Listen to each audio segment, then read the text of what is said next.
பேசிக் ஒரு foundational doctrines, அதை பற்றி தான் மாதத்தினுடைய முதல் ஞாயிற்றுக்கிழமைகளிலே வேதாராய்ச்சி எடுப்பதாக நாம் அறிவிக்க கேட்டோம். ஆகவே நாம் இன்று முக்கியமாக எல்லாருமே ஒரு ஆவலோடு வந்திருக்குன்னு நினைக்கிறேன். Foundational basis of the church என்று சொல்வது கூட இந்த ஃபவுண்டேஷனில் நிற்குது என்பதனாலே தான் அடிப்படை போதனைகளை குறித்து நாம் கற்றுக்கொள்ள வேண்டும் என்பது சபையாருக்கு ஏற்பட்ட பாரம். அதனாலே இனி வரும் முதல் ஞாயிற்றுக்கிழமைகளிலே நாம் இந்த வேதாராய்ச்சியை கற்றுக்கொள்ளப் போகிறோம். இன்றைக்கு அந்த குறிப்பிட்ட விஷயத்தை நான் சொல்ல துவங்கவில்லை. காரணம், ஏற்கனவே நாம் ஞானஸ்நானத்தை குறித்து படித்து கொண்டிருந்த பொழுது அதிலே ரட்சிப்பை குறித்து சில குறிப்புகளை சிந்தித்து கொண்டு வந்தோம். ரட்சிப்பு என்பது சபையினுடைய அல்லது இந்த வேத புத்தகத்தினுடைய அடிப்படை போதனைகளில் ஒன்றாகும். வேத கல்லூரிகளிலே அதை சாட்ராலஜி என்று சொல்கிறார்கள். ஆகவே அந்த ரட்சண்ய சாஸ்திரம் அது உண்மையாகவே நாம் கற்றுக்கொள்ள வேண்டிய ஒன்று.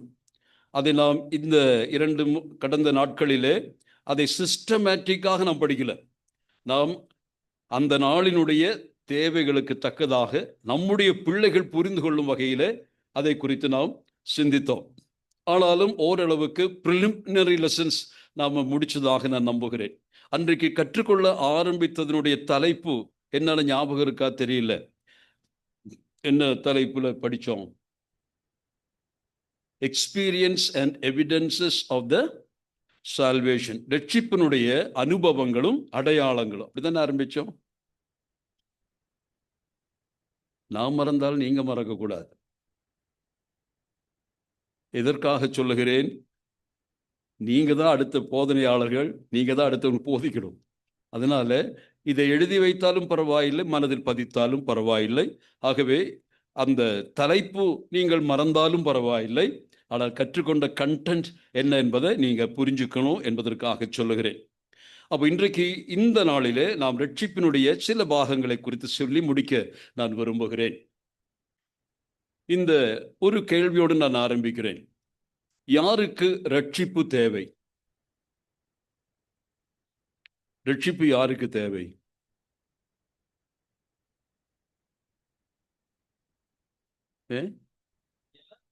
எல்லாருக்கும் தேவை. இங்க யாருக்கெல்லாம் தேவை? அப்படி கேட்ட என்ன சொல்வீங்க? எல்லாருக்கும் தேவைன்னு சொல்லுவீங்களா? எனக்கு தேவை, எனக்கு தேவை. ரட்சிப்பு என்பது ஒரு ஜெனரல் டெர்மினாலஜியா பயன்படுத்துறோம்.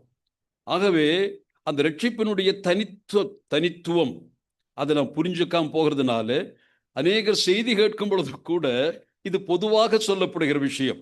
ஆகவே முதலாவது நற்செய்தி என்பது அது பொதுவான ஒரு செய்தியாக வரவில்லை. It comes to an individual. தனிப்பட்டவர்களை குறிவைத்து பேசப்படுகிறது தான் நற்செய்தி. கூட்டமாக ரட்சிக்கப்பட முடியாது. அந்த மாஸ் கன்வர்ஷன் என்று நம்மை குறித்து சொல்றாங்களே, குற்றம் சாட்டுகிறார்களே, அப்படி சுவிசேஷம் ஒரு மாஸ் கன்வர்ஷன் நடத்துறதில்லை. எப்பொழுதுமே சுவிசேஷமானது தனித்த நிலைமையிலே தனிப்பட்ட நபர்களை குறிவைத்து கொடுக்கப்படுகிற ஒரு அன்பு சமானமானது என்பதை நாம் புரிஞ்சுக்க வேண்டும். வை? நம்முடைய ஆண்டவர் காட் ஆஃப் இண்டிவிஜுவல்ஸ். தேவன் சாம்ராஜ்யங்களின் தெய்வம், நேஷன்ஸுடைய தெய்வம், அதெல்லாம் இருக்கு. ஆனால் நம்முடைய ஆண்டவரை பொறுத்த மட்டில் அவரும் ஒரு தனிநபரும் என்ற முறையிலே தான் உலகத்தை பார்க்கிறார். அதனால தான் நாம் எல்லாரும் வெளியேற பெற்றவர்களாய் மாறுகிறோம். தேவனுடைய பார்வையிலே நான் ரட்சிக்கப்பட வேண்டும் என்பதை எனக்கு புரிய வச்சதே அவருதான். எனக்கு புரியாம இருந்துச்சு. I am all right. கிறிஸ்தவ குடும்பத்தில் பிறந்திருக்கேன், கிறிஸ்தவ குடும்பத்தில் பக்தியாய் வளர்க்கப்பட்டிருக்கிறேன், தேவ வசனங்களை முறையாய் கற்றிருக்கிறேன், அருமையாய் பாடல் பாட முடியும். அதை போல அந்த நிலைமையில வளர்ந்து வந்தேன். ஆனால் எனக்கும் ரட்சிப்பு தேவை என்பதை உணர வைத்தது தேவனே. எப்படி எனக்கு ரட்சிப்பு தேவைப்பட்டது? எப்படி நான் புரிஞ்சுக்கிட்டேன்? எனக்கு ரட்சிப்பு வேணும் என்பதை எப்படி நான் புரிஞ்சுக்கிட்டேன்? ஒரே ஒரு வசனம்தான். பாவத்தின் சம்பளம் மரணம். இதுதான் வசனம். அப்ப பாவத்தின் சம்பளம் மரணமானால் யாருக்கு ரட்சிப்பு தேவை? பாவத்தில் பிறந்து பாவத்தில் வாழ்ந்து கடைசிய பாவத்தின் சம்பளமாகிய மரணத்திற்கு நேராய் போகிறவனுக்கு தேவைப்படுகிறது தான் ரட்சிப்பு. நோய்வாய்ப்பட்டு பிறந்தேன், நோய்வாய்ப்பட்டு சாகிறேன், அந்த நோய்வாய்ப்பட்டவனுக்கு ரட்சிப்பு தேவையில்லை. அவனுக்கு என்ன வேண்டும்? தப்பித்து கொண்டால் போதும். இந்த சால்வேஷன் என்பதற்கும் தப்பிச் செல்வதற்கும் வித்தியாசம் இருக்கு. அதனாலே ரட்சிப்பு என்பது எனக்கு தேவை. இங்க இருக்கக்கூடிய அநேகரை நான் பார்க்கிறேன், ஓரளவிற்கு எல்லாருமே ரட்சிக்கப்பட்ட தெய்வ பிள்ளைகள் என்பதை நம்புகிறேன்.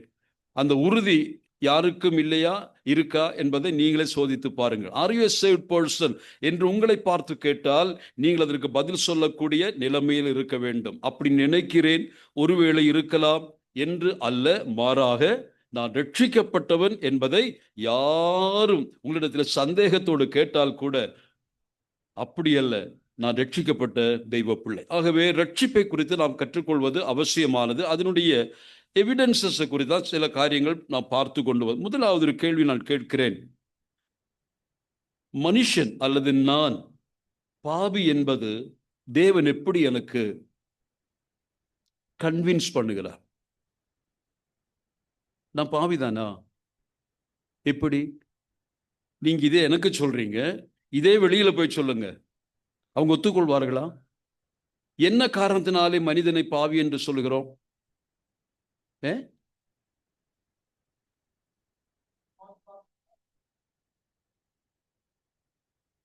Then how you will make them understand?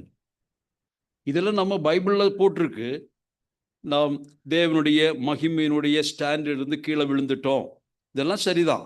ஆனா வழியில போற ஒரு மனுஷனை பார்த்து நீ பாவின்னு சொன்னா அவன் என்னத்துக்காக நீ சொல்றேன்? Why? Tell me the reasons. நீ என்ன பார்த்து பாவின்னு சொல்றதுக்கு உனக்கு என்ன உரிமை? நீ எப்படி அதை கிளைம் பண்ற? நான் பாவின்னு சொல்றதுக்கு உனக்கு என்ன உரிமைன்னு கேட்கறாங்க இல்லையா? அப்ப எப்படி அவங்கள கன்வின்ஸ் பண்ண முடியும்? கடவுள் எப்படி அந்த பாவியை உணர்த்துகிறார்? நான் சில வசனங்களை சொல்ல, பாவத்தை குறித்து, பாவத்தினுடைய துவக்கத்தை குறித்து சில வசனங்களை பார்க்கலாம். முதலாவது, நான் பாவி என்பதை தேவன் எப்படி அதை நிரூபிக்கிறார்? What is the justice or just what is the justice God has to tell me that you are a sinner? ஒரு வசனத்தை வாசிக்க விரும்புகிறேன். அதாவது பாவம் வந்த வழி. நான் முதலாவது ரோமன்ஸ், எல்லாம் எளிய வசனங்கள் தான், ஆனால் நீங்கள் குறித்து கொள்ளுங்கள். How you became a sinner? இந்த கேள்விக்கு பதில் ஒன்று ரோமன்ஸ் 5:12. அது என்ன வாசிக்கணும்? தெரிந்த வசனம் தானே?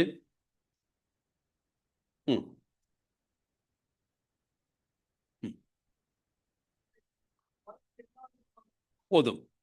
பாவம் எப்படி வந்தது? ஒரு மனுஷனால் பாவம் வந்தது என்று சொல்லுகிறார். இதை இஸ்லாமியர்கள் மறுக்கிறார்கள். ஆதாம் செய்த பாவத்திற்கு ஆதாம் குற்றவாளி இல்லையா? ஆதாம் செய்த பாவத்திற்கு நான் எப்படி குற்றவாளியாக முடியும்? நான் அங்க இருந்தேனா? எங்கிட்ட கேட்டா பாவம் செஞ்சாரு, என் அனுமதி வாங்கிய பாவம் செஞ்சாரு? ஆதாம் செய்த பாவத்தை என்மேல் சுமத்துகிறது நியாயமா என்று கேட்பது வழக்கு. ஆனால் இங்கே என்ன வேதம் சொல்லுகிறது? என்ன சொல்லுகிறது? ஒரே மனுஷன்தான் பாவம் செய்தான், ஆனால் அந்த பாவமானது எல்லாருக்குள்ளும் பரவிற்று. இது எப்படி நாம் நியாயப்படுத்த முடியும்? இதற்கு வேதத்தில் சொல்லுவோம், எப்படி சொல்லுவோம்? இம்ப்யூட்டட் சின், அல்லது தமிழ்ல சொல்லணும்னா வந்தடைந்த பாவம். நம்மில் வந்து, இது நமக்குள் இல்லை, ஆனால் வெளியிருந்து அந்த பாவம் நம்மை வந்து அடைந்தது என்று நாம் சொல்லுகிறோம். வந்தடைந்த பாவம். இதற்கு என்ன நியாயம் சொல்லலாம்? வேத புத்தகம் அதற்கு எப்படி நியாயப்படுத்துகிறது? ஆதாம் பாவம் செய்த பொழுது, ஆதாம் தனியாக தானே பாவம் செய்தான். அப்ப நான் எப்படி குற்றவாளியாக முடியும்? அது எப்படி வேதம் நமக்கு நிரூபிக்கிறது? ஆபிரகாம் மெல்கிசேதேக்கை சந்திக்கிறார் இல்லையா? எபிரேயர்ல வாசிக்கிறோம். அந்த இடத்துல மெல்கிசேதேக்குக்கு யார் காணிக்கை கொடுக்குறாங்க? ஆபிரகாம் கொடுக்குது இல்லையா? அதுக்கப்புறம் அந்த எழுத்தாளர் என்ன சொல்றாரு? லேவி கோத்திரம், அதான் லேவி தான் வாங்குது, ஆனா இப்போ கொடுத்தான்னு சொல்லுது. அப்ப அதற்கு காரணம் என்ன சொல்லுதுன்னா, அந்த நேரத்தில் ஆபிரகாமுடைய அறையில யார் இருந்தார்? லேவி இருந்தார்கள், அல்லது ஆபிரகாமுடைய சந்ததிகள் முழுவதும் ஆபிரகாமுடைய அறையிலே இருக்கிறது என்று அந்த வேதத்தில் வாசிக்கணுமா? அந்த வசனம் எடுத்தவங்க கொஞ்சம் வாசிச்சு காட்டுங்களேன். எந்த இடத்துல வருது மல்கிசேதேக்கு சொல்லப்படுகிற?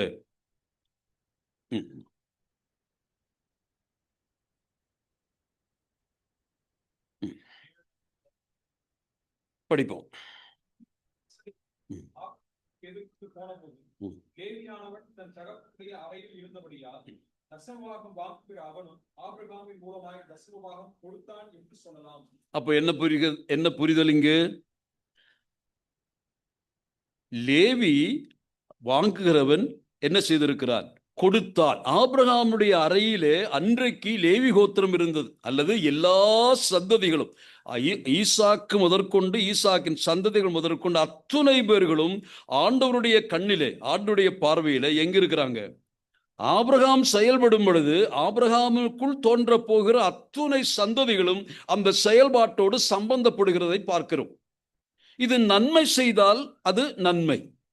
அதே சமயத்தில் ஆதாம் பாவம் செய்த பொழுது சந்ததிகள் முழுவதும் ஆதாமினுடைய வம்சாவளியில வருகிற அத்துணை பேரும் ஆதாமுக்குள் இருந்ததினாலே அவன் செய்த தவறு எங்க வந்து சேருது? அவனுடைய அறையில இருந்த அத்துணை மனிதர்களுக்கும் வந்து சேர். இதுதான் கடவுள் சொல்லுகிற முதல் நியாயம். அப்போ ஒருவனை பாவி என்று சொல்லும் பொழுது இஸ்லாமியர்கள் ஒத்துக்கொள்வதில்லை. ஆனால் தேவன் எப்படி நியாயப்படுத்துகிறார்?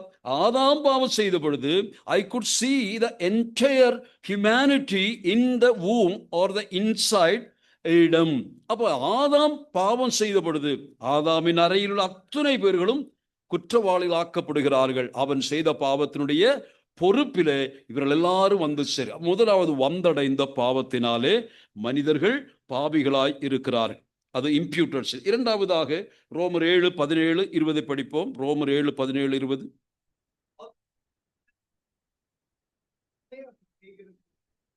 போதும். 20, 17, 20. 17, 20.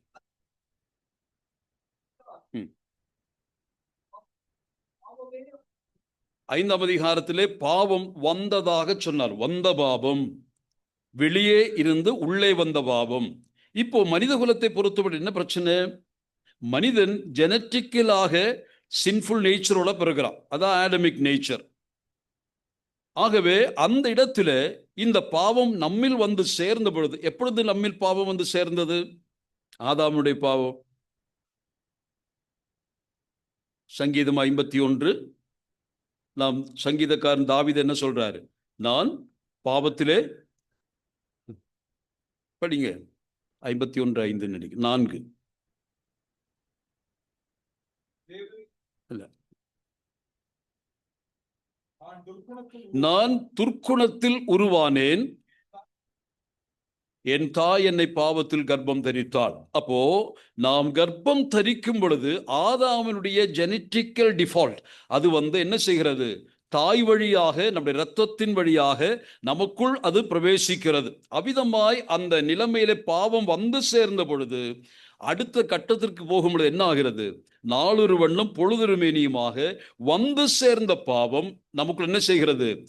கண்டினியூவா ஸ்டே பண்ண ஆரம்பிக்கும். It start dwelling in as.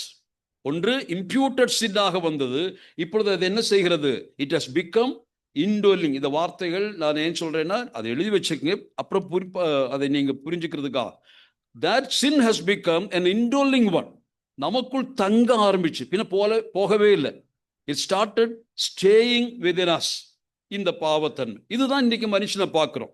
வந்த பாவம் பிரச்சனை இல்லை, ஆனால் வந்த பாவம் என்ன செய்ய ஆரம்பித்தது?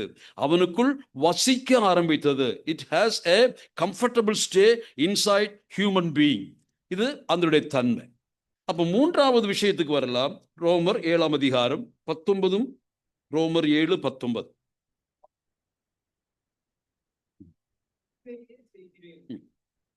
5:14.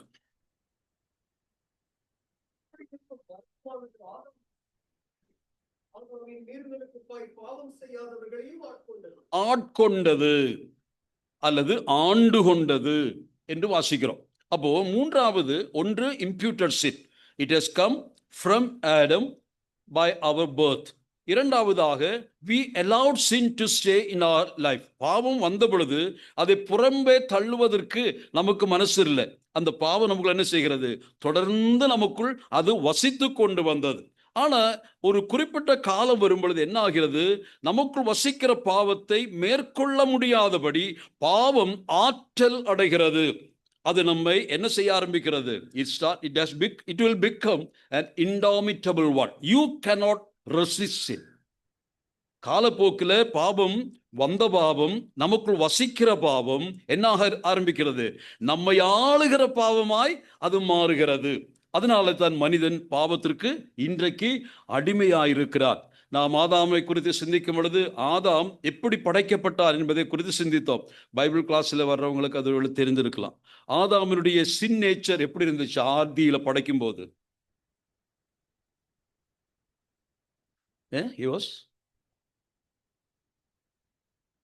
ஆதாம் எப்படி படைக்கப்பட்டார்?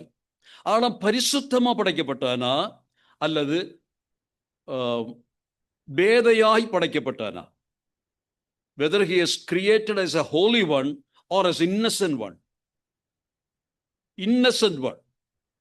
ஆதாம் பரிசுத்தமாக உருவாக்கப்படல. பரிசுத்தமாய் உருவாக்கப்பட்ட ஒருவர் மட்டும்தான் யாரு? இயேசு கிறிஸ்துவினுடைய சரீரம். லூக்காவில வாசிக்கிறோம், உனக்குள் உருவான பரிசுத்தமானது, the holy one என்ற வார்த்தை வாசிக்கிறோம். ஆகவே ஆதாம் அவன் பாவம் செய்யக்கூடியவனாகத்தான் படைக்கப்பட்ட. பேதமை என்று சொன்னால் என்ன அர்த்தம்? எது வேணா செய்யலாம், தெரியாது பேதமை. ஆனால் பரிசுத்தம் என்ற நிலைமையில ஒருவன் படைக்கப்பட்டிருந்தால் அவனால் பாவம் செய்யவே முடியாது. அதனால தான் இயேசு கிறிஸ்துவானவருடைய தன்மையை சொல்லும் பொழுதுல என்ன சொல்லுகிறோம்? The impeccable nature of Christ. Christ cannot sin. He cannot will to sin. அதாவது பாவம் செய்ய ஒரு நம்முடைய சகோதரர் தெரியும், சிலர் எல்லாம் அந்த வழியில போனதுனால சொல்லுகிறேன். அருமையான நம்முடைய எனக்கு ரொம்ப பிரியமானவர் தான் ஷாக் புன்னன் ஐயா அவர்கள். அவரோடு கூட பல வருஷங்கள் நாங்கள் கர்த்தரை ஆராதித்திருக்கிறோம். அவர் கொச்சியில எங்களோடு கூட இருந்த நாட்களிலே நாங்கள் ஒருமித்து கர்த்தரை ஆராதித்தோம். அதற்கப்புறமாக அவர் பாம்பே போய்விட்டார். அதற்கப்புறமாக அவர் அதிகமாய் மக்களை சந்தித்து அவர்களை ஆண்டவருக்குள்ளாக வளர்த்த வேண்டும் என்ற அதிகமான ஆவல் கொண்டவர். அப்படிப்பட்ட நிலைமையில வந்த பொழுதுதான் அவருக்கு ஒரு புரிதல் வந்தது. என்ன புரிதல்? பாவமே செய்ய முடியாத இயேசு நமக்கு எப்படி முன்மாதிரியா இருக்க முடியும்? பாவமே செய்ய முடியாத ஒரு பொம்மை, அந்த பொம்மையை பார்த்துட்டு இப்படி இருக்குன்னு சொன்னா நமக்கு என்ன அர்த்தம் இருக்கு? பாவம் செய்யக்கூடிய ஒருவர் பாவம் செய்யாமல் இருந்தால் அவரை பின்பற்றலாம். அவர் என்ன சொல்ல ஆரம்பிச்சாரு?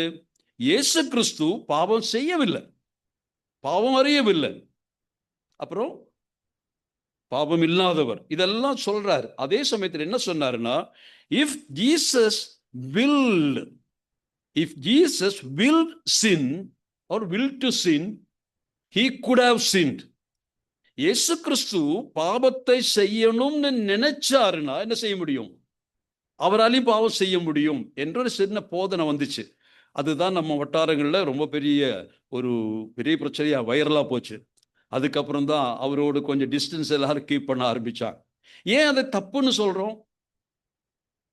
இயேசு கிறிஸ்து பாவம் செய்யவில்லை, அதெல்லாம் சரிதான்.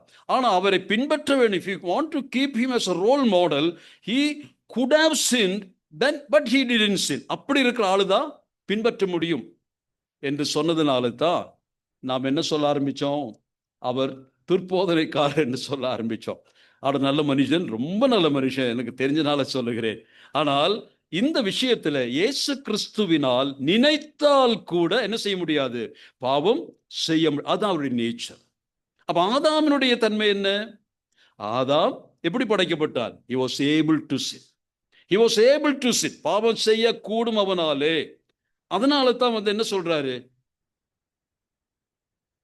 இதை நீ சாப்பிடக்கூடாது. இந்த வார்த்தை, அதாவது கட்டளை என்ன? இந்த பழத்தை தோட்டத்தின் நடுவில் உள்ள விருட்சத்தின் கனியை புசிக்க கூடாது என்று கர்த்தர் கட்டளையிடுகிறார். கட்டளை இட்டுட்டு போயிட்டே இருந்திருக்கலாம். ஏன் அப்படி போறதுக்கு என்ன காரணமா இருக்கும்?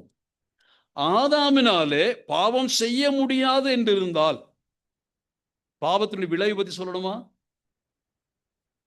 பாவமே செய்ய முடியாதவர்கள் சொல்லிட்டாரு.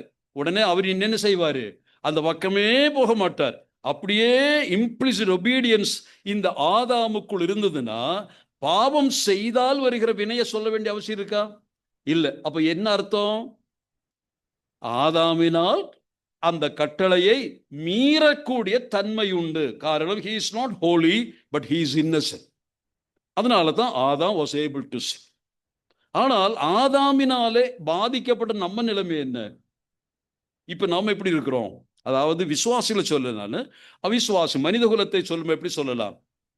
Adam was able to sin, but after that வந்த பாவம், வசித்த பாவம் இன்டாமிட்டபிளா மாறினது என்று சொல்லுகிறதுக்கு காரணம் என்ன? Now Adam was not able not to sin. அப்படிதானே? பாவம் செய்யாமல் இருக்க முடியாத நிலைமைக்கு மாறிட்டான். அதான் பாவம் செய்யக்கூடியவனாய் இருந்தான்.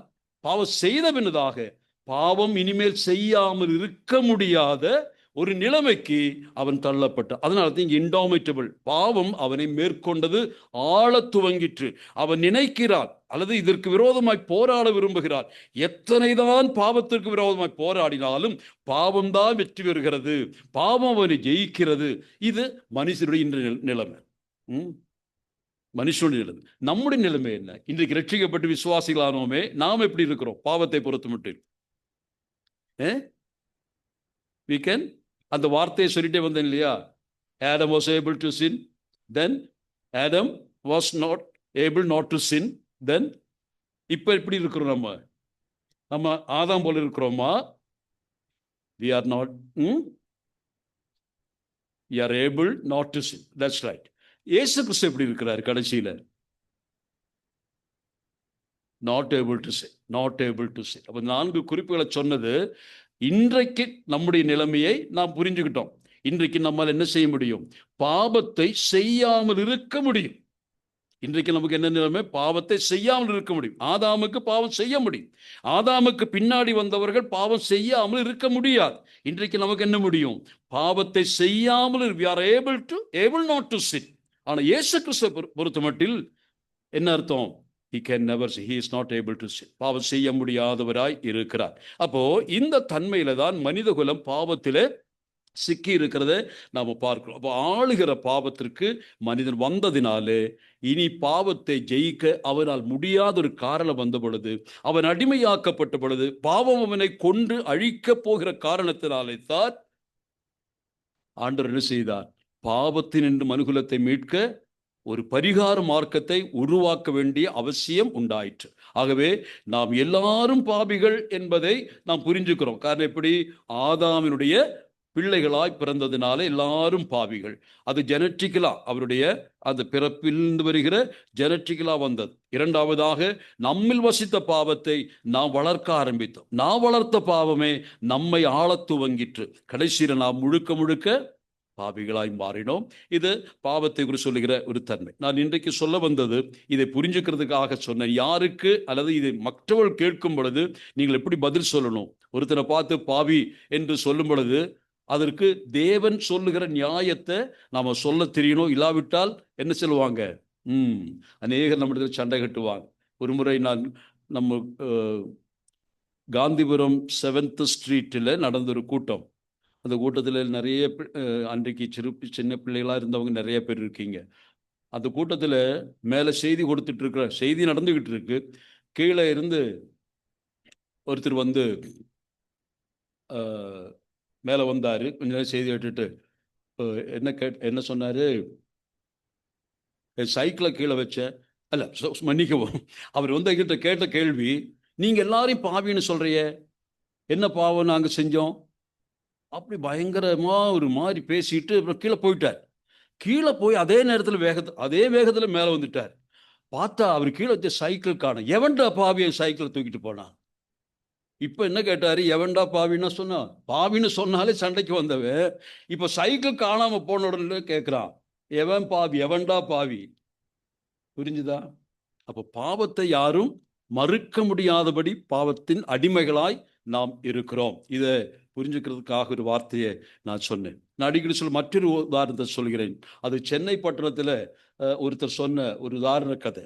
சென்னையில் நீங்கள் பயணப்படும் பொழுது அந்த காலத்தில் இந்த பிக் பாக்கெட் என்று சொல்லுகிற ஒன்று இருக்கு. உங்களுக்கு தெரியுமா? அது அனுபவம் எல்லாம் வயசானவங்களுக்கு தான் தெரியும். இப்பெல்லாம் அந்த மாதிரிலாம் யாரும் தப்பு பண்ண மாட்டாங்க.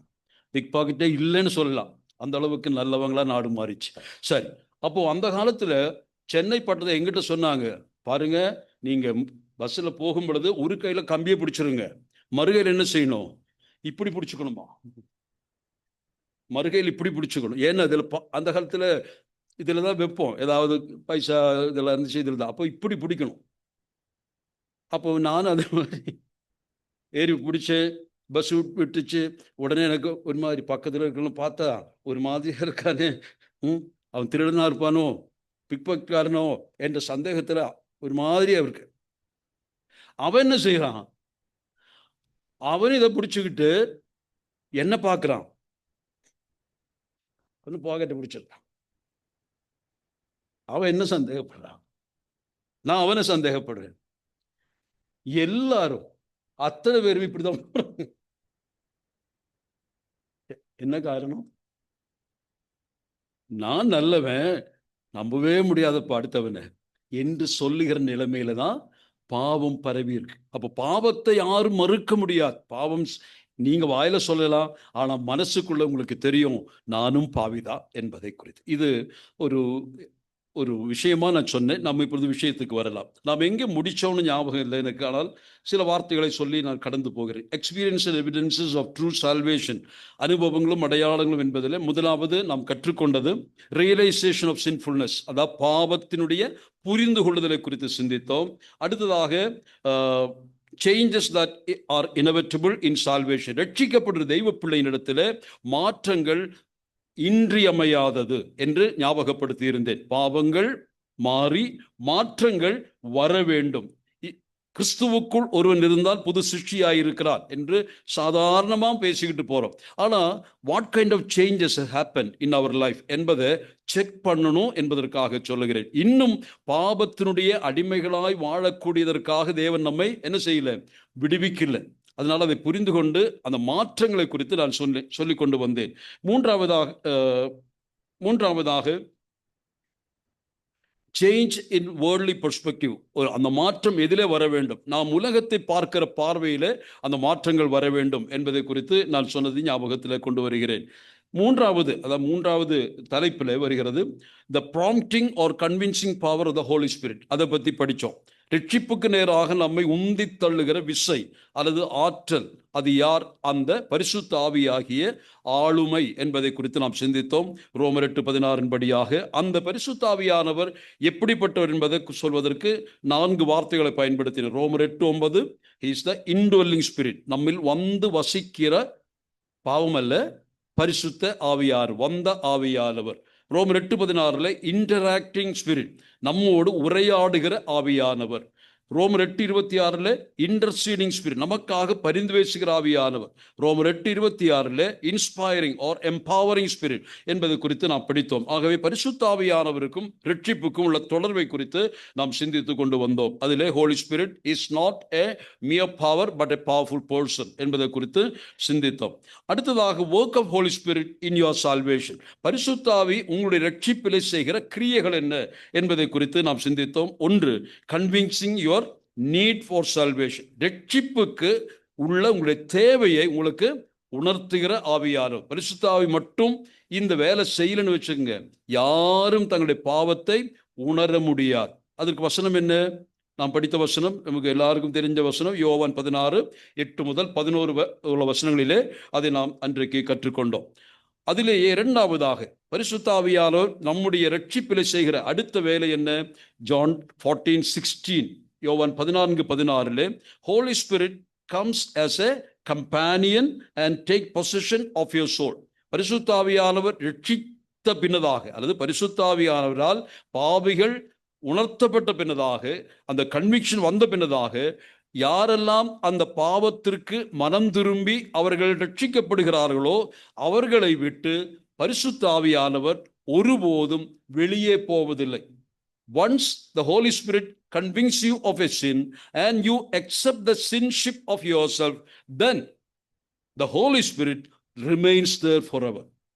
ரட்சிக்கப்படுவதற்கு ஏதுவாக உன்னை அதிகமாய் உந்தி தள்ளுவார். மகனே, நீ பாவி, உன் பாவத்திற்கு தண்டனை உண்டு, ஆனால் பாவ பரிகாரம் ஆண்டவர் செய்திருக்கிறார், அந்த சிலுவையை நோக்கிப்பார் என்று சொல்லி பரிசுத்த ஆவியானவர் பாவத்தை குறித்தும் நீதியை குறித்தும் நியாய தீர்ப்பை குறித்தும் கடிந்து கண்டித்து உணர்த்தும் பொழுது அதிலே உணர்த்துவிக்கப்பட்டு உண்மையாகவே நான் பாவிதான் என்று சொல்லி பரிசுத்த ஆவியானவர் உதவியோடு கூட இயேசுவின் பால் வந்து இயேசுவை இரட்சகரும் கர்த்தருமாக அங்கீகரித்தால் அந்த நிமிஷத்திலே ஆவியானவர் எங்கே இருக்கிறாரு?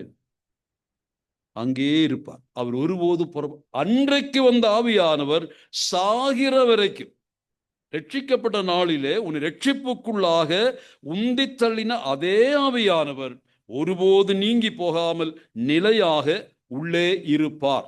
அவ பரிசுத்த ஆவியானவர் நமக்குள் எப்பொழுது வந்தார் என்ற கேள்விக்கு பதில் தெரியுதா? உங்களுக்கு எல்லாம் சந்தேகம் இருக்கு. பரிசுத்த ஆவி இருக்கா இல்லையான்னு கூட சில தெரியல. ஏன்னா நம்முடைய சபைகளில் உள்ள பிரச்சனை தெரியுமா? பிதாவை குறித்தும் குமாரனை குறித்தும் ரொம்ப பேசுவோம், ஆனா ஆவியானவரை பத்தி சொன்னா அது பெந்தகோஸ்தே சபையாயிரும் என்ற பயம். நான் சொல்லுகிறேன், அங்கதான் நம்முடைய சபையினுடைய ஃபெயிலியரே இருக்கு. இன்னைக்கு நம்முடைய சபைகள் இந்த அளவிற்கு சோர்வை தழுவதற்கு காரணம் நமக்குள் வந்து வசிக்கக்கூடிய பரிசுத்த ஆவியானவரை குறித்து சரிவர புரிந்து கொள்வதில் இல்லை. பரிசுத்த ஆவியானவர் குறித்து அது தனியாக நான் நியூமட்டாலஜி எடுக்கும் பொழுது நான் சொல்லுகிறேன். இப்பொழுது பொதுவான காரியங்களை சொல்லுகிறேன். அப்போ பரிசுத்த ஆவியானவர் அவர் நமக்குள் வந்து பொசஷன் எடுக்கிறார். அவர் தொடர்ந்து நமக்குள்ள இருந்து he possesses. அதுதான் இரண்டாவது. இது நான் புரிஞ்சு. மூன்றாவதாக பரிசுத்த ஆவியானவர் என்ன செய்வார்? நான் வாசிப்போம். எபேசியர் 1:13-14 வசனங்கள்.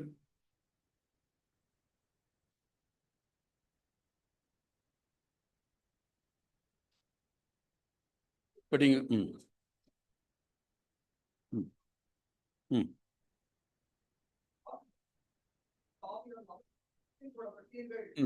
அவருக்கு சொந்தமானவர்கள் மகிமை புகழ்ச்சியாக மீட்கப்படுவார்கள் என்பதற்கு ஆவியானவர் தம்முடைய சுதந்திரத்தின் அச்சாரமாய் இருக்கிறார். ஆவியானவர் சுதந்திரத்தின் அச்சாரமாயிருக்கிறார். He is earnest of our redemption. ஆனால் முந்தி சொன்ன வசனம் அது என்னவாயிருக்கிறது? அவர் என்ன செய்கிறார்? முத்திரை போடப்படுகிறோம். இரண்டாவதாக எபேசியர் 4:30 கொஞ்சம் படிங்க. அதே எபேசியர் 4:30.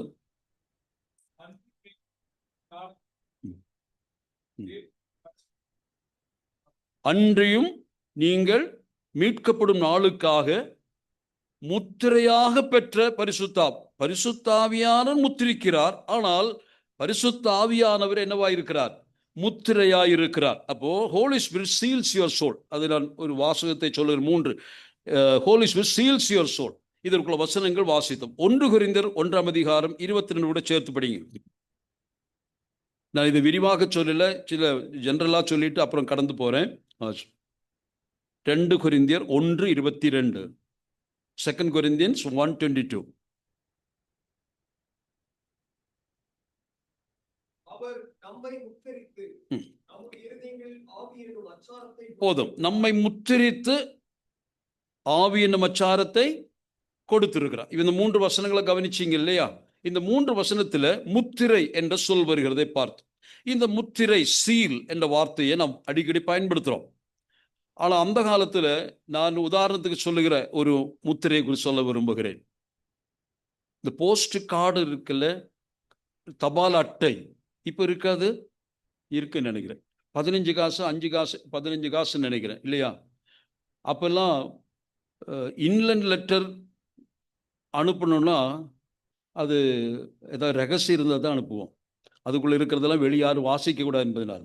ஆனால் பொதுவான இங்கே நல்லா இருக்கிறோம், நீங்கள் நல்லா இருக்கீங்க, மழை பெய்யுது, மழை பெய்யல, அப்படிலாம் இருக்கிறதெல்லாம் எழுதுனா இந்த போஸ்டல் கார்டு 15 காசு தான். அதை வாங்கி எழுதி அட்ரஸை போட்டுட்டு எங்கே கொண்டு போடுவோம்? கரெக்டாக போஸ்ட் பாக்ஸில் போட்டுருவோம். அவன் வந்து எடுத்துகிட்டு போயிடுவான். எடுத்துகிட்டு போனால் என்ன பண்ணுவான்? நேராக கொண்டு போய் அந்த விலாசம் கொடுப்பானா? என்ன செய்வான்? அதை கொண்டு போய் ஒரு சீல் வச்சிருப்பான். எங்க கொட்டுவான்? அந்த ஸ்டாம்ப் மேல கொட்டுவான். 15 காசுன்னு ஸ்டாம்ப் இருக்குது மேல, அதுல கொட்டுவான். அப்புறம் தான் கொண்டு போவான்.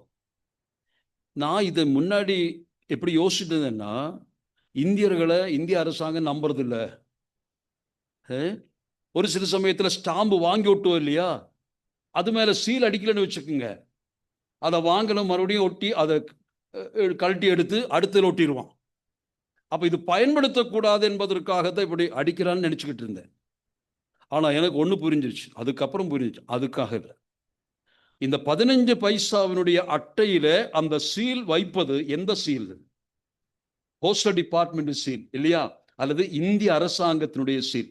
அது என்ன சொல்லுது? அந்த சீல் அதில் வைக்கும் பொழுது என்ன அரசாங்கம் என்ன ரெஸ்பான்சிபிலிட்டி எடுக்குது? இந்த உரியவருடைய விலாசத்திற்கு இந்த 15 காசினுடைய அட்டையை நாங்க என்ன செய்ய போறோம்? சேர்க்க போகிறோம். The government of India, the postal department takes responsibility of taking this material or the content to the addressing. அப்படிதானே? அந்த சீல் அடிக்கிறது அர்த்தம் என்னப்போ? That shows the responsibility taken by the government. வெறும் 15 காசு தான், அதை கூட பொறுப்படுத்தி நாங்கள் சேர்ப்போம். அதை போலத்தான் பரிசுத்த ஆவியானவர் நமக்கு முத்திரையாய் கொடுக்கப்பட்டதின் நோக்கம் என்ன? முத்திரிக்கப்பட்ட நானும் நீங்களும் குறிப்பிட்ட இடத்தில் என்ன செய்யப்படுவோம்? ஒரு நாள் சேர்க்கப்படும். The heavenly government takes responsibility of the sealed persons to be with him in the later stage. இது ரட்சிப்பினுடைய ஒரு பெரிய பெரிய அடையாளம். இந்த எபேசு பட்டணத்தில் சிலர் சொல்றாங்க, இந்த எபேசு பட்டணத்தில் இந்த கட்டைகளை மர லாக்ஸ் அதை லெபனான்ல வெட்டுவாங்க. அன்னைக்கு இந்த டிரான்ஸ்போர்ட்டிங் சிஸ்டம் எல்லாம் கிடையாது. எப்படி கொண்டு வருவாங்க? எல்லாம் தண்ணீர்ல தான், நதியில தான் போட்டு விட்டுருவாங்க. அப்ப அங்க போடும் பொழுது என்ன செய்வாங்க தெரியுமா? யார் அதை அனுப்புகிறார்களோ அவர்களுடைய முத்திரையை ஒளிவெட்டாக அந்த மரத்துல வெட்டுவாங்க. அது எந்த ஷோருக்கு அல்லது எந்த பேங்குக்கு வருதோ அந்த குறிப்பிட்ட ஆட்கள் நிற்பாங்க. வருகிற லோகையெல்லாம் தடை பண்ணிக்கிட்டு அவங்க போட்ட முத்திரை எதில் இருக்கோ அதை எடுத்து அவங்க கரையில சேர்த்து வைப்பாங்க. இது போலதான் நமக்கும் பரிசுத்த ஆவியானவர் என்ன செய்திருக்கிறார்? கொடுக்க பெற்றிருக்கிறார். என்ன அர்த்தம்? ரட்சிப்பினுடைய சீல் ரட்சிக்கப்பட்ட பொழுதே பரிசுத்த ஆவியார் மூலமாக நம்மையில் வைத்தோம். பரலோக கரைக்கு நாம் போகும் பொழுது அநேக மரக்கட்டைகள் அப்படியே போயிட்டு இருக்கும். ஆனா பரலோக கரை சேரும் பொழுது நம்மளை மட்டும் என்ன செய்வார்? அந்த முத்திரை இருக்கா, அதை எடுத்து தம்முடைய மந்தையில சேர்ப்பார். அப்போ சீல் ஆஃப் ஓனர்ஷிப். முதலாவது இந்த சீல் எதற்கு கொடுக்கப்படுகிறது? It shows the ownership. இது என்னுடையது. பரிசுத்த ஆவி முத்திரிக்கும் பொழுது தேவன் நமக்கு என்ன சொல்கிறார்? இது என்னுடைய ப்ராப்பர்ட்டி, நான் விலை கொடுத்து வாங்கினது. இரண்டாவதாக சீல் ஆஃப் செக்யூரிட்டி. அது நாம் அறிஞ்சுக்கணும். சீல் வச்ச அர்த்தம் என்ன? நிச்சயமாக இந்த விலாசக்காரருக்கு இந்த அரசாங்கம் சேர்க்கக்கூடிய ஒரு ஷூவர்ட்டி தான் தர்றேன், நாங்க தர்றோம். இந்த சீல் வச்சிருக்க, சீல் இல்லாட்டி ஒன்றும் கொண்டு போக மாட்டாங்க. சீல் இருக்கா நிச்சயமாய் பொறுப்பேறு. அதே போல ஏர்னஸ்ட் வார்த்தை படிச்சோம் இல்லையா? அச்சாரம். அச்சாரம் என்ன? அச்சாரம் மலையாளத்தில் அச்சாரம்னா ஊறுகாய். தமிழ்ல அச்சாரம் என்னங்க? தமிழ் பைபிள் தானே படிக்கிறோம். என்ன அர்த்தம் அச்சாரத்து? அச்சாரம்னா ஏர்னஸ்ட். இங்கிலீஷ்ல ஏர்னஸ்ட் இருக்கு. சிம்பிள் பாஷை என்ன சொல்லலாம்? அட்வான்ஸ். வெறும் அட்வான்ஸ் கொடுக்கிறது. ஒரு கடையை வீட்டில் கிரைம் பண்ணணும், 50 லட்சம் ரூபானா அந்த அக்ரிமெண்ட் போடும் பொழுது என்ன செய்வோம்? ஒரு முன்பணத்தை கொடுப்போம். முன்பணம் உறுதி பண்ணுவதற்காக இந்த கிரயத்தை நாங்கள் நிச்சயமா நடத்துவோம் என்று சொல்லி அதற்கு முன்பணமாக கொடு. பரிசுத்த ஆவியானவரை நமக்கு முன்பணமாக கொடுத்திருக்கிறார். பரிசுத்த ஆவியானவர் யார்? திரியேக தேவனுடைய அந்த திருத்துவத்திலே ஒரு ஆள் தத்துவம். அவர்தான் தெய்வம்.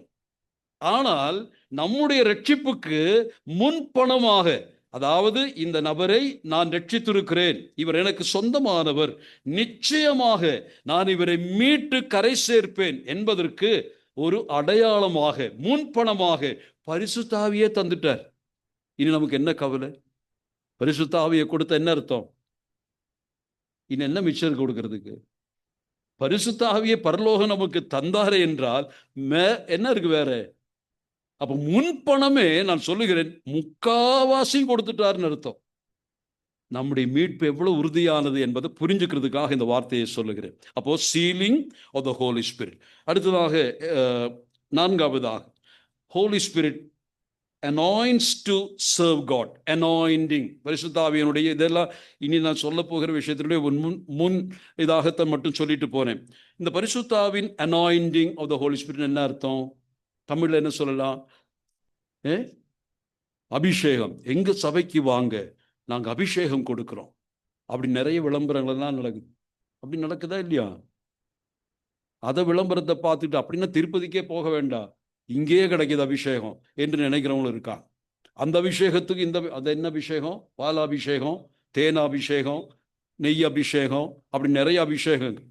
ஆனா இது ஒரு அபிஷேகம்னு சொல்லி இன்றைக்கு அதை வச்சுக்கிட்டே நிறைய வர்த்தக வேலை செய்யறாங்க. நான் சொல்ல வந்தது என்ன, பரிசுத்த ஆவியினால் அடுத்து அந்த வசனத்தை மட்டும் வாசிங்க. 2 கொரிந்தியர் 1:21.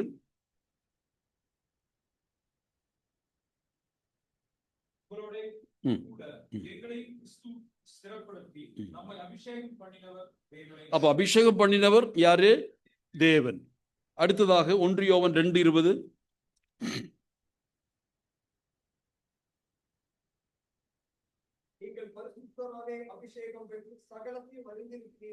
போதும். பரிசுத்த ஆவியினால் சகலத்தை பெற்று சகலத்தையும் அறிந்திருக்கிறீர்கள். அப்ப என்ன அர்த்தம்? நாம் அபிஷேகம் பண்ணப்பட்டவர்களா இல்லையா? ரட்சிக்கப்பட்டவங்க விஷயத்தை கேட்கிறேன். அபிஷேகம் பெறுங்கள் என்று எங்கேயாவது போட்டிருக்கா? காத்திருந்து பெறுங்கள் எங்கேயாவது போட்டிருக்கா? அபிஷேகத்தை பத்தி பின்னாடி படிப்போம், ஆனால் அது முன்னுரையா சொல்றேன். அபிஷேகம் என்றால் இங்கே சொல்லப்படுகிற அபிஷேகம் என்பது equipping a person to serve him. அதாவது பழைய ஏற்பாட்டில் 3 வகைப்பட்டவர்களுக்கு anointing கொடுத்தாங்க. யாரெல்லாம்? ராஜா, அரசர்கள், ஆசாரியர்கள், தீர்க்கதரிசிகள். இந்த மூவரும் தான் அந்த காலத்து சபையை ஆளுகை செய்கிறவர்கள். அவர்களுக்கு தேவன் கொடுத்த ஸ்தானம் அது. அந்த ஸ்தானத்தை அவர்கள் சொந்தமாக்க வேண்டுமானால் அல்லது அதற்கு வர வேண்டுமானால் தேவன் என்ன செய்வார்? ஒருவரை தெரிந்து கொண்டால் அவர் என்ன செய்கிறார்? அபிஷேக தைலத்தை கொண்டு போய் அவருடைய தலையில ஊற்றி தாவீதை அபிஷேகம் பண்ணினது போல அபிஷேகம் பண்ணி கொண்டிருப்பார். அப்ப 3 வகைப்பட்டவர்களை அபிஷேகம் உள்ள அர்த்தம் என்னவென்றால், கூட்டத்தின் நடுவில் நின்று ஊழியத்திற்காக நான் உன்னை பிரித்தெடுத்து ஊழிய ஸ்தானத்தில் வைக்கிறேன். அதாவது நான் உன்னை எனக்கு ஊழியம் செய்ய தேர்வு செய்கிறேன். அப்ப அபிஷேகம் என்று சொன்னால் பரிசுத்த ஆவியார் இன்றைக்கு நமக்கு கொடுத்த அபிஷேகம் என்ன தெரியுமா? நம்மை ராஜாக்களாக, ஆசாரியர்களாக, தீர்க்கதரிசிகளாக கூட நம்மை அபிஷேகித்திருக்கிறார். எதற்காக? ஊழியத்தை செய்வதற்காக. ஆகவே anointing is an appointment for to serve God என்ற நிலைமையில புரிஞ்சுக்கிட்டா போதும். ஆனா நாம் எப்படி பெற முடியும் அபிஷேகம் என்ற கேள்வி வருது இல்லையா? அபிஷேகம் பெற்றவங்க தான் எல்லாரும். இன்னைக்கு அநேகரை பார்த்தா அப்படியெல்லாம் எங்களுக்கு இல்லைங்க, உங்கள் சபையில் தான் அபிஷேகம் இருக்குன்னு நினைக்கிறீங்களா? தயவு செஞ்சு இதை நம்ம முன்னாடி விளக்கி பார்க்கலாம். நான் சொல்ல வந்தது, இன்னைக்கு அநேகருடைய பிரச்சனை நம்ம சபையில் அபிஷேகம் பெற்றவர்கள் இல்லை. ஆனால் என்னுடைய வீட்டுக்கு ஒரு பெந்தகோஸ்தே ஒரு பாஸ்டர் வருவார். அருமையான பாஸ்டர், கர்த்தருக்கு பயப்படுகிற அற்புதமான ஊழியம் செய்கிற நல்லொரு மனிதன், தேவாவி பெற்ற மனிதன். காலேபை பற்றி சொல்றது போல நான் அவரை பற்றி சொல்லுவேன். அவர் எனக்கா ஜெபம் பண்ணுவது எப்படி ஜெயிப்பார் தெரியுமா? கர்த்தாவே, ഈ അഭിഷേകത്തിന്റെ മേൽ ദൈവകൃപ വ്യാപരിക്കണമേ. என்னை பத்தி சொல்றார். அதுக்கு அர்த்தம் என்ன? ஆண்டவரே, தேவனால் அபிஷேகம் பண்ணப்பட்ட இந்த கர்த்தருடைய ஊழியரை நீர் ஆசீர்வதின்னு சொல்லி பெந்தகோஸ்தே சபையினுடைய நல்ல ஒரு பாஸ்டர். அவருக்கு தெரியுது நாமெல்லாம் யாரு? அபிஷேகம் பண்ணப்பட்டவர். சந்தேகம் இருக்கா? சந்தேகம் இருந்துச்சுன்னா அடுத்த வகுப்புகளில் நம்ம அதை சரியா கத்துக்கலாம். சரியா? அப்போ அபிஷேகம் என்பது எதற்காக? தேவனுக்கு பணிவிடை செய்வதற்காக தேவன் நம்மை ஆயத்தப்படுத்தி அபிஷேகித்து எக்யூப் பண்ணுவதற்காக என்பதை புரிந்து கொள்ளுங்கள். அடுத்ததாக வேகமாக சொல்லி முடிக்கிறேன். 5வது, Holy Spirit is an empowering spirit. பரிசுத்த ஆவியானவர் நம்மை என்ன செய்வார்? பலப்படுத்துகிறார். அது எங்க வருது? அப்போஸ்தலர் 1:8 பரிசுத்த ஆவியானவர் வரும் பொழுது என்ன நடக்கும்? நீங்கள் பலனடைவீர்கள். அப்புறம் என்ன ஆகும்? நீங்கள் கடைசி என்னவாகுவீங்க? சாட்சிகள் ஆவீர்கள். இந்த இடத்துல பரிசுத்த ஆவியினுடைய வல்லமையை விளக்குவதற்காக இந்த வசனம் வருது. பரிசுத்த ஆவியானவர் உங்களிடத்தில் வந்தால், பழைய ஏற்பாட்டு காலத்துல தலைமையில தான் வரும். இப்ப பரிசுத்த ஆவி உங்களுக்குள்ளே வருது. உங்களுக்குள் வந்து பரிசுத்த ஆவி உங்களுக்குள் வரும் பொழுது என்ன செய்வாராம்? It will empower you to become என்ன? விட்னஸ் என்ன அர்த்தம்? இன்னைக்கு கூட காலைல சாட்சி என்ற வார்த்தையை குறித்து சிந்திச்சோம் இல்லையா? அங்க சொல்லப்படுகிற விட்னஸ் கிரேக்க மொழியில் என்ன போட்டிருக்கு? மார்ட்டியர் என்று வரக்கூடிய ஒரு சொல்.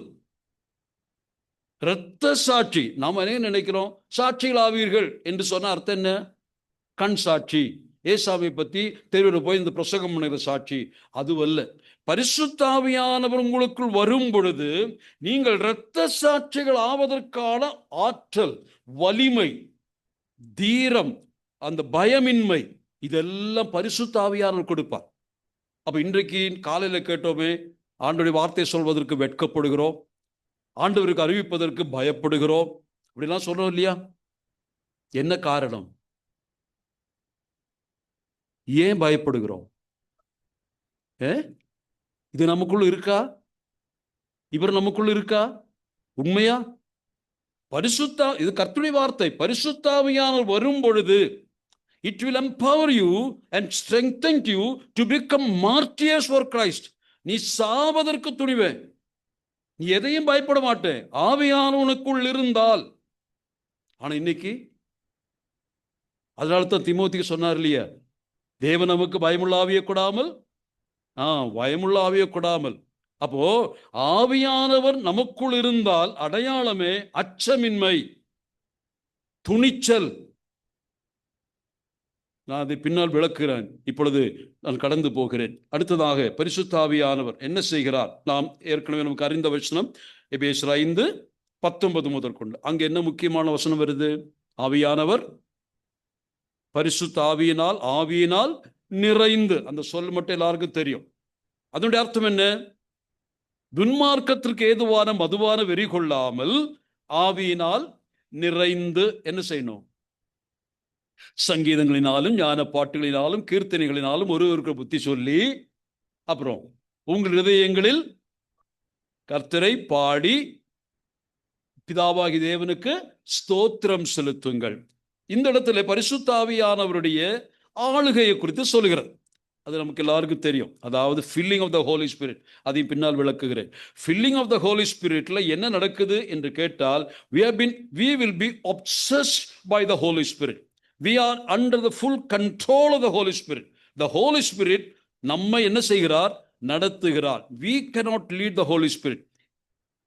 He will not receive any orders from us. இன்னைக்கு அநேக பிரச்சனை தெரியுமா? ஈவன் கரிஸ்மேட்டிக் மூவ்மெண்ட்ல கூட they orders the Holy Spirit. பரிசுத்த ஆவியானவருக்கு கட்டளையிடுகிறார்கள். ஆனால் பரிசுத்த ஆவியின் நிறைவு என்று சொல்வது பரிசுத்த ஆவியினிடத்தினின்று கட்டளைகளை பெற்றுக்கொள்வதற்காக இடமளிப்பது, முழுமையாய் அவருக்கு சரண்டர் ஆகிற அனுபவம். அப்போ filling of the Holy Spirit, being filled with the Holy Spirit என்ற அந்த கிரேக்க தொடர் வினை சொல்லிலே வருகிறது என்ன? ஒவ்வொரு விசுவாசியும் ஒவ்வொரு நிமிஷமும் பரிசுத்த ஆவியினுடைய ஆளுகைக்கு உட்பட்டவர்களாய் இருக்க வேண்டும் என்று பொருள்படுகிறது. ஆகவே இது என்ன செய்கிறது? நான் இங்கே வாசித்த பொழுது முதல் சொன்னது பரிசுத்த ஆவி நம்மை இரத்த சாட்சிகளாக மரிப்பதற்கான துணிச்சல் தருகிற ஆவி. பின் எதுக்கு பயப்படும்? பவுலடிகளுக்குள் இருந்த ஆவியை பற்றி சொல்றேன். பவுலடிகளுடைய வாழ்க்கையில சிந்திச்சு பார்த்து பயங்கரமா இருக்கு. கடந்த வாரத்தில் நாங்கள் பைபிள் படிக்கும் பொழுது எங்களுக்கு புரியல. பவுல் சொல்லுகிறார், நான் என் சரீரத்தில் கிறிஸ்துவின் மரணத்தை சுமந்து கொண்டிருக்கிறேன், நான் அனுதினமும் சாகிறேன்.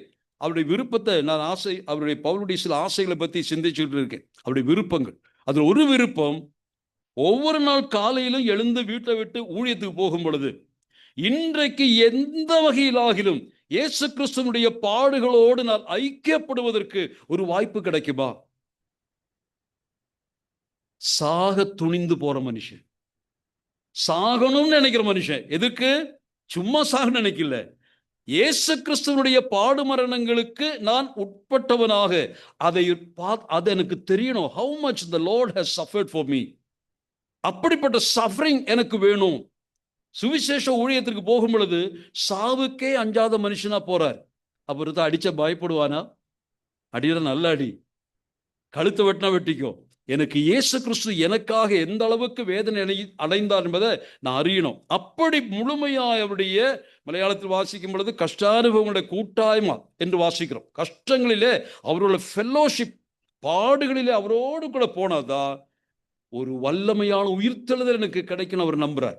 அப்ப எந்த நேரத்திலும் மரணம், மரிக்க தயார் பவுல். இதுதான் அவருடைய அஞ்சாமையை நான் சொல்றேன்.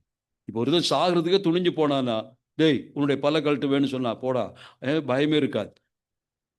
அதுபோல இந்த பரிசுத்தாவி வரும்பொழுது இருக்கிறது. அப்போ பரிசுத்தாவியினுடைய, அது நான் விட்னஸுக்காக சொன்னேன். இங்கே பரிசுத்தாவி வரும்பொழுது you will become true worshippers. உண்மையாக கர்த்தரை அந்த இடத்துல என்ன சொல்லப்படுகிறது, என்னென்ன பண்ணும், பாடல் சங்கீதங்கள் பாடுவீங்க. பரிசுத்தாவியானவரால் நிரப்பப்படுகிற மனித வாழ்க்கையை நீங்க கவனிங்க. எப்படி இருப்பாங்க, எப்பவும் இதயத்தில் மேக்கிங் எ மேலடி, சந்தோஷமா பாடிக்கிட்டே இருப்பாங்க. ஆவியானோட நிறைவுடைய முதல் அடையாளமே மகிழ்ச்சி பொங்கும் ஒரு ஆராதனை. சோகமான நிலைமை அல்ல, பாடுகிற நிலைமை. இந்த பாட்டு எதுக்கு பாடுறாங்க, அடுத்த எடிஃபிகேஷனுக்காக. அது என்ன பாடுறோம், அப்படிதான் சொல்லப்படுகிறது. ஒருவருக்கொருவர் புத்தி சொல்லி. அடுத்ததுக்காக டு வர்ஷிப் தி ஃபாதர், பிதாவை ஸ்தோத்திரிக்கிறோம். அப்ப பரிசுத்தாவியானவருடைய அந்த நடத்துதலோடு கூட இருக்கக்கூடிய ஆராதனை, அது தேவனுக்கு மகிமையாய் இருக்கும். அப்போ இந்த குறிப்புகளை மட்டும் மனசுல பதிச்சுக்குவோம். இது நான் ரட்சிப்பை குறித்து சொல்லுகிற விஷயத்துல சொல்லி இருக்கிறேன். இன்றைக்கு நான் முடிக்க போகிறோம். அடுத்த வாரத்தில் ரட்சிப்பினுடைய வேறொரு பகுதியை நான் சொல்லணும். அது அநேகருக்கு அது ஒருவேளை தெரியாமல் இருக்கிறதுனால தான் நாம் இப்படி இருக்கிறோமோ என்று யோசிக்கிறேன். ஆகவே ரட்சிப்பினுடைய 2 கூறுகள், அதை குறித்து அடுத்த முறை நாம் சிந்திக்கலாம். தேவன் தாமே நம்மை ஜெபிக்கலாம். அன்புள்ள பிதாவே, உம்முடைய சமூகத்திலே நாங்கள் காத்திருந்தோம். எங்களுக்கு நீர் கொண்டு வந்தது அந்த மகா ரட்சிப்பிற்காய் ஸ்தோத்திரம். இவ்வளவு பெரிதான ரட்சிப்பை நாங்கள் அலட்சியம் செய்தால் தண்டனைக்கு தப்பவே முடியாது கர்த்தாவே. காரணம், குமாரன் என்றும் பாராமல் அவரையே எங்களுக்காக தியாக பலியாக ஒப்பு கொடுத்த, கிருபாதார பலியாக ஒப்பு கொடுத்த அந்த தேவ அன்புக்காக நன்றி செலுத்துகிறோம் கர்த்தாவே. நாங்கள் பாவிகளாய் இருந்தோம், ஆனால் நாங்கள் பாவிகள் என்பதை புரியாமல் நடந்தோம். ஆனால் பரிசுத்த ஆவியானவர் எங்களை புரிய வைத்து ஆண்டவரை பரிகாரம் செய்து உம்முடைய பிள்ளைகளாய் மாற்றினதற்காக நன்றி செலுத்துகிறோம் கர்த்தாவே. இந்த நேரத்தில் எங்களுடைய பொறுப்பை நாங்கள் உணரத்தக்கதாக ஆண்டவரை காலையிலே நீர் எங்களோடு கூட பேசினீர். இப்பொழுது கூட கர்த்தாவே, பரிசுத்த ஆவியானவருடைய வல்லமை எங்களுக்குள் இருக்குமேயானால் ஆண்டவருடைய சாட்சிகளாய் வாழ்வதற்கு எந்த விதமான பயமோ வெட்கமோ எங்களுக்கு இருக்காது கர்த்தாவே. அவரடிகள் அதை பெற்று வாழ்ந்தது போல நாங்களும் இனி ஆண்டவரை திங்கட்கிழமையிலிருந்து உலகுக்குள் பிரவேசிக்க போகிறோம். அந்த இடத்திலே கர்த்தாவே பரிசுத்த ஆவியினுடைய வல்லமையோடு வாழத்தக்கதாக எங்களுக்கு அருள் புரிவீராக. கர்த்தரை கரங்களை தாழ்த்தி ஒப்புக் கொடுக்கிறோம். ஜெபம் கேட்டதற்காக நன்றி. கர்த்தரும் இரட்சகருமான இயேசு கிறிஸ்துவின் தூய நாமத்தில் மிகுந்த பணிவோடு கேட்கிறோம் அன்புள்ள பரமபிதாவே, ஆமென்.